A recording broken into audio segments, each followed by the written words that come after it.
Good afternoon. Welcome once again to the Mayor's Press Conference here in the wonderful city of Athens, Ohio, obviously. I know that we had a pretty significant weather event that began yesterday evening around 8:30, 9 o'clock-ish, and was persistent all the way through the night. And indicators that I have received is that we had, ranging from 3.5 to 5 inches of rain that occurred over an extended period of time. Things kind of let up around 11 o'clock today, maybe a little bit before that, but we certainly had some significant water, standing water, as well as some surges in some of our waterways, such as Coates Run, Margaret's Creek, and then the Hocking River saw a rise, but it wasn't a catastrophic rise by any stretch when it came to the Hocking River. But that said, we certainly saw a fair amount coming down. Kyle, you want to give us an update as to whether we're going to experience any more of that over the coming days? What does the 7 days ahead look like for us here in Athens? So today, for partly cloudy, have 81.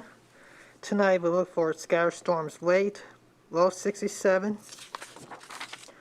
Tomorrow, scattered storms, high of 79, low 65. Friday, partly cloudy, high of 84, low 63. Saturday, partly cloudy, high of 85, low 66. Sunday, isolated storms, high of 86, low 66. Monday, partly cloudy, high of 87, low 64. Tuesday, partly cloudy, high of 87, low 65. And next Wednesday for isolated storms, high of 87 and low 65. And today in Ohio, there have been now 3,205 new positive cases in the last 24 hours, brings a total of 1.2 million cases and 20,900 deaths. Athens County has now over 100 active cases per 50,000. And the globally cases are now 4 million cases and 3.1 million deaths. And now OU Athletics. The volleyball will have a grading rights scrimmage Friday, 7 p.m. in the Convo, mask required. Saturday, Pita and Palooza at 9 a.m. Performances by the Marching 110, the speaker squads, including the mascot, will be there at the same time. And then Sunday, we'll have the involvement fair, and then we'll have soccer season beginning at home. The first match against Marshall, the Thundering Herd, at 4 p.m. As Welcome Week continues on through the remainder of this week and all next week. Great. So you kind of touched on a number of things there, Kyle. We certainly have move-in that's occurring here in Athens. Its move-in has already begun. The campus move-in, the big, largest portion of the campus move-in is going to be occurring on the 19th. There was some move-in that took place over the 15th. It was a special move-in, but into the res halls, the vast majority of the on-campus students in the residence halls will be taking place the 19th up until the classes begin. So that's going to be going on. Just wanting people to be aware of that. The other thing that, as you had mentioned, Kyle, when you're touching on, the COVID-19 cases, as you can see, Kyle and I are masked up as we're sitting here at City Council dais. We did reactivate the face covering ordinance for the city of Athens. The ordinance was always in place. It just had been amended some time ago to where, given the CDC's guidelines, that people who are vaccinated, fully vaccinated, were not required to wear a face covering.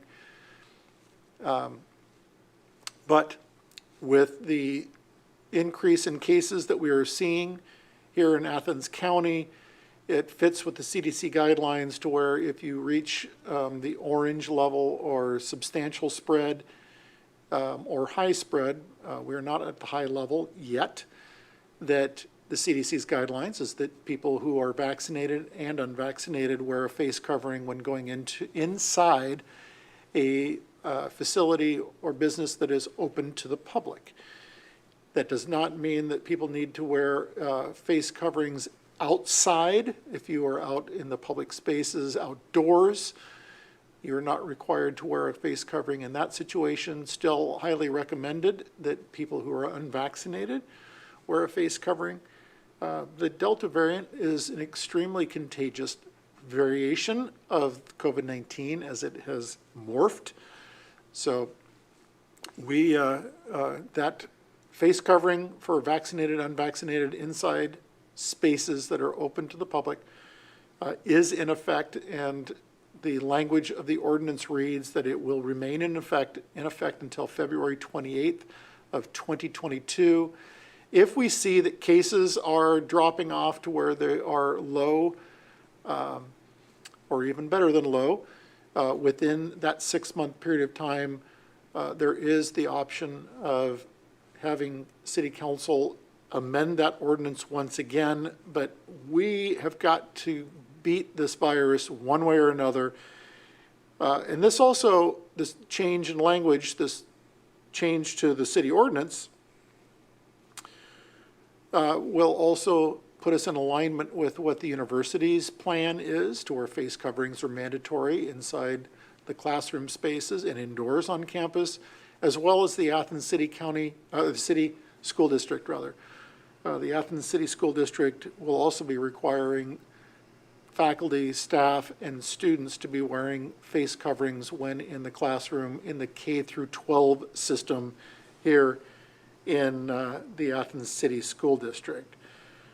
So please keep that in mind. I'm pretty sure, and if not, I will make sure that that information, the press release that we put out that speaks to this change in the face covering ordinance is on the city's website. I'm getting a big thumbs up from Scott Thompson that that is the case, so encourage people to look at it so that you understand what this change truly represents. But the Cliff Note version is, again, if you're inside a place that is open to the public, that you need to have a face covering if you are vaccinated or not. Stimson Avenue intersection closures for this week. It's looking like the 18th and 19th, Stimson Avenue and North Cornwell Street and Stimson Avenue at South Grant Street will have closures between 7 a.m. and 6 p.m. I believe Truco will continue to be operating around the clock from 10 p.m. into 6 a.m. at least for the time being moving forward, so that this project can by and large come in on time. Smith Street traffic pattern change beginning the 16th and lasting until October 16th. So this is an extended project. I believe that this is a demolition project adjacent to Bayard. This is the HDL Center down an OU property.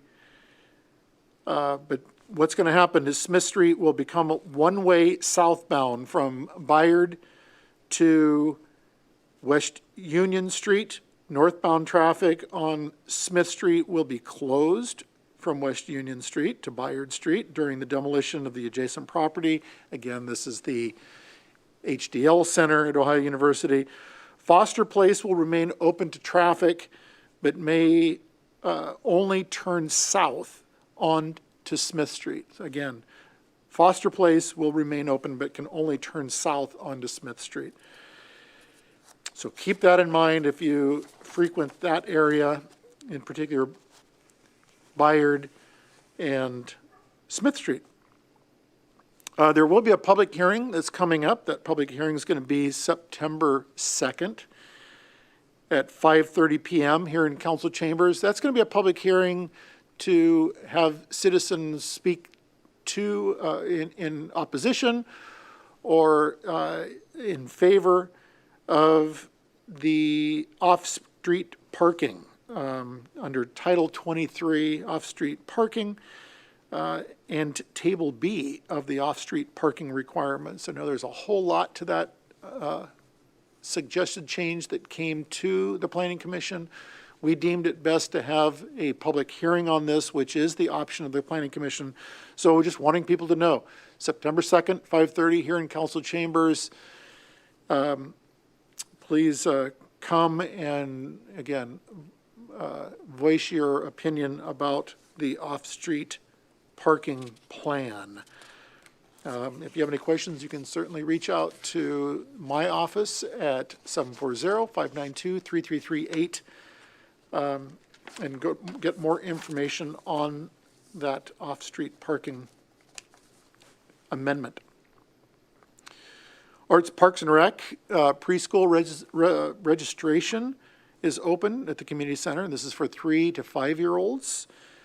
The program is a licensed daycare program through the Ohio Department of Jobs and Family Services, and we can enroll up to 15 children in that program. Again, these are 3 to 5-year-olds.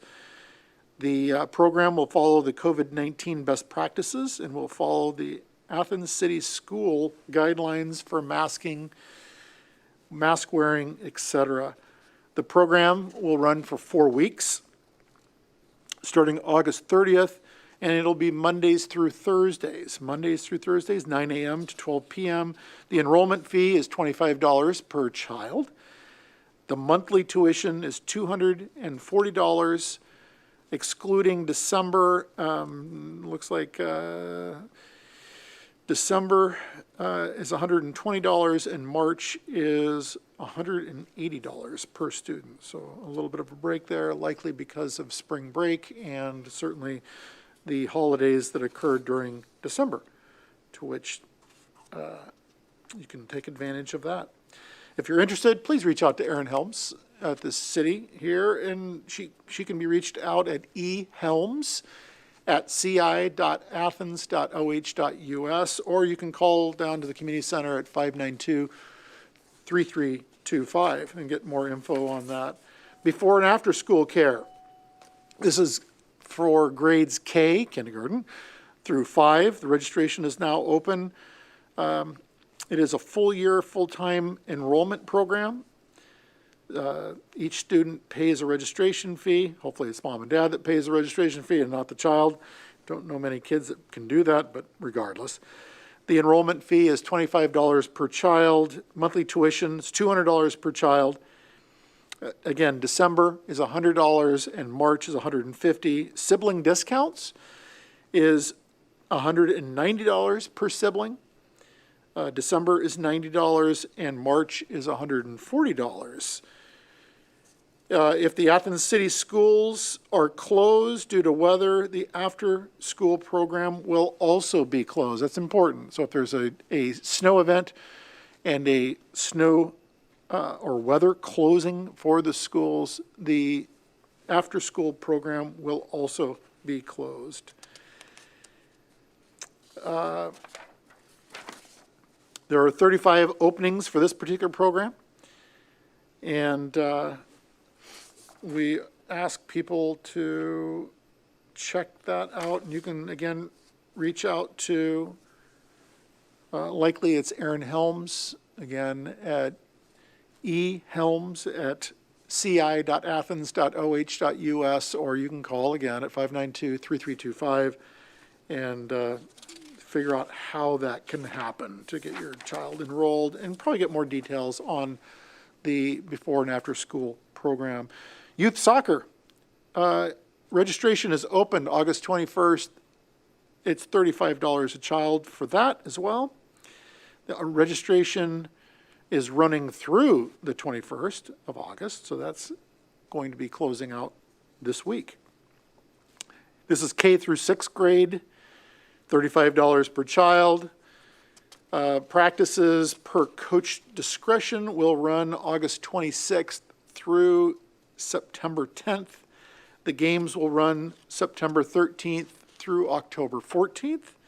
And the coaches meeting, which is coming up, is going to be August 25th at 6 p.m.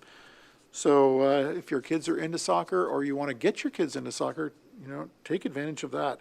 Again, Erin Helms, call her at 592-3325 or email her at ehelms@ci.athens.oh.us.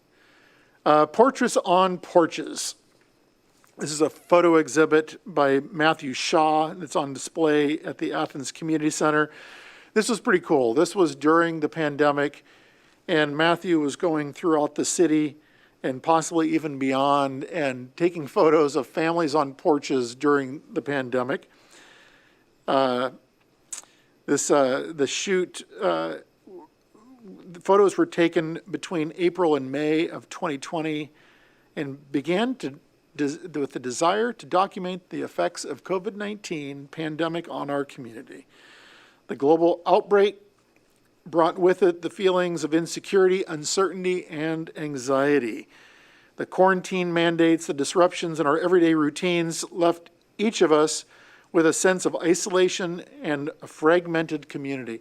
So check this out. I haven't seen it yet. I look forward to checking it out. But the gallery is in the community center, and you can view it Monday through Friday from 6 a.m. to 8 p.m., Saturdays from 8 a.m. to 2 p.m. through August 28th. So kind of taking a look at a snapshot in time of the way things were in April and May during the pandemic. The art of Hannah Sickles. Maria Freed and Terry Fortcamp are on display at Arts West through August 27th. You can come and join the artists on August 6th. Well, that has already come and gone. But go down and check it out. Go down and look at this art display. The event is free and open to the public. This will probably be showing through, like I said, the 27th. If you have any questions, please reach out to Emily Beveridge. You can reach her at ebeveridge, and that's BEVERIDGE at ci.athens.oh.us. And go and check out that art display. I already mentioned the August 19th OU move-in. Something else I wanted to mention is that we did get the numbers from the U.S. Census for the city of Athens, and it appears that under the 2020 biennial census in comparison to the 2010 biennial census, that the numbers reflect that the city of Athens has grown by a whopping 17 individuals here in the city of Athens. We've gone from 23,832 to 23,849. Not what we are expecting, although we were expecting some level of undercounting here in the city of Athens because of the 2020 biennial census taking place during the worst of all possible times during a pandemic. We will continue to look into those numbers to see if we need to appeal on this process for having an undercount here in the city of Athens. So more to follow on that as we take a deeper dive into the 8 census tracts that do exist within the city. So we just don't know what direction we're going to take at this point in time, but stay tuned. Commission on Disabilities will be meeting this evening, 5 o'clock to 6:30 p.m. It'll be in the Athens Community Center, Room B. Those are open to the public. You will be required to wear a face covering if you do attend the meeting coming into the community center, as well as going into Room B. Recreation Advisory Board will be meeting. They're going to be meeting tomorrow evening, 5:30 to 6:30. That will be in the Athens Community Center in Room C. Again. Oh, I just got an update from Scott Thompson, so thank you, Scott. we just got word that the Commission on Disabilities meeting has been canceled for this evening, so that will not be taking place. Assuming that the Rec Advisory Board will be meeting, it'll be Thursday, tomorrow evening, 5:30 to 6:30 in Room C. Stay tuned. I'm sure that we will post if, for whatever reason, that is canceled as well, but there you have it. Shade Tree is going to meet tomorrow. That will be from 7 to 8 p.m. That'll be here in council chambers, and I believe that will be televised, so you can watch Shade Tree Commission from the comfort of your own home if you choose to, or again, you can come here, but you will be required to wear a face covering. That is all that I have for today. Again, you know, as we're watching these weather events, layered on the fact that we are experiencing an increase in COVID-19 cases here in Athens County. Kyle, I believe it's higher than 100 active cases at this point in time. We, you know, encourage everyone, if you're out and about and driving and we have another water event like we did this morning, please drive careful. Standing water can be deeper than you think it is. Moving water is a lot more powerful than you think it is, so please be careful and follow all guidance, as the city may be putting out high water signs or detour signs. The other thing is wear a face covering and protect yourself, protect your family, protect your loved ones, protect those who are around you as we deal with the Delta variant here in Athens and Athens County. Please join me next week for the next